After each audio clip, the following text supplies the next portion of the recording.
தட்சிணாமூர்த்தியை வழிபடுறது விசேஷமான பலன்களை கொடுக்கும்.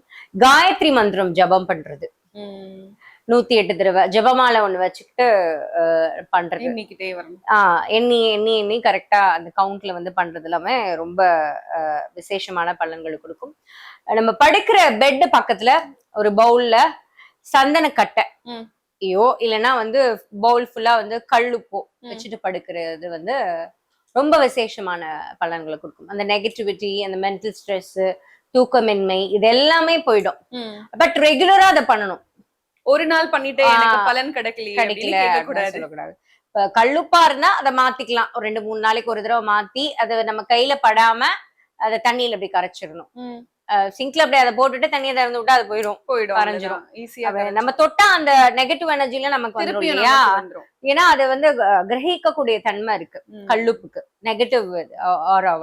சோ அது ஒண்ணு. அதே மாதிரி வெங்காயம் வந்து கட் பண்ணி கிச்சன்ல வைக்கிறது,